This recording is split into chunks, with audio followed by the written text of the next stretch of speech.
کہ نبی کریم صلی اللہ علیہ وسلم خاتم النبیین ہیں۔ عقیدہ ختم نبوت کے لیے سب سے پہلے قربانیاں صحابہ کرام نے دی ہیں، صحابہ کرام شہید ہوئے ہیں، اور ہر زمانے میں مسلمانوں نے اس عقیدے کے تحفظ کے لیے کام کیا ہے۔ اور یاد رکھیے کہ ختم نبوت کے عقیدے کا ایک عملی پہلو یہ ہے کہ نبی کریم صلی اللہ علیہ وسلم کے بعد کوئی نبی تو آئے گا نہیں، اب آپ کے پیغام کو کس نے آگے بڑھانا ہے؟ آپ کی امت نے آگے بڑھانا ہے۔ تو جیسے میں اور آپ اللہ کی فضل سے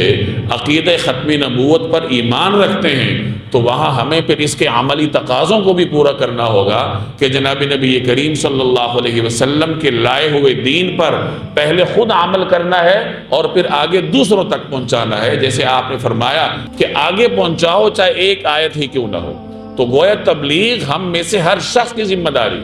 یہ کسی خاص فرد، کسی خاص تنظیم یا جماعت کے اوپر لازم نہیں ہے، صرف یہ ہر مسلمان کی ذمہ داری ہے کہ وہ نبی کریم صلی اللہ علیہ وسلم کے پیغام کو سنے، عمل کرے، آگے پہنچائے۔